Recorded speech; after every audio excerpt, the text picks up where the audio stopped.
از 10,000 رکعت نماز کرده، یک درس عقیده برای یک مسلمان مهمتر است.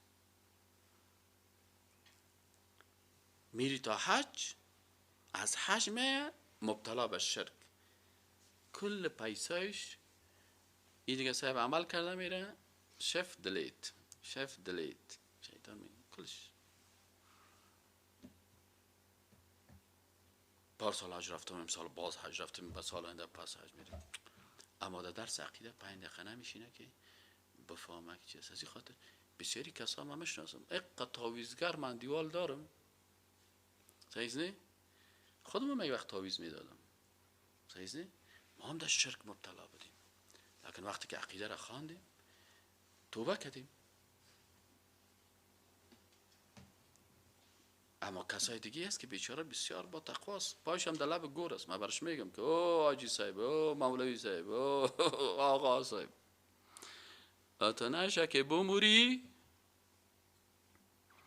کت ابو جهل که و کت فرعون حشر شوی، کت زمین لنگی و ریش چپنه.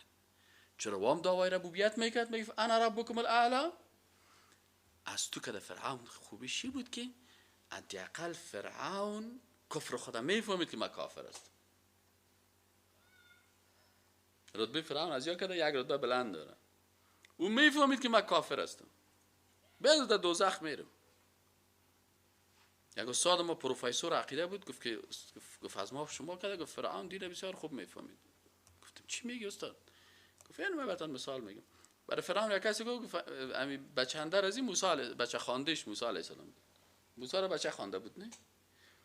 برش گفتن تمام روز خانه جنجال است، موسی علیه السلام که میشم فرعون که خوب در خنده میاد، برش میگه پدر نمیشه که توبه کنی، نمیشه خالق یکتا را پرستش کنی، او کنی شرک تا کفر تا چطوره. خود تمام روز جنجال. یک کس آمد برش گفت که فرعون جان، گفت من برات یک نصیحت میکنم. گفت بگو چی نصیحت؟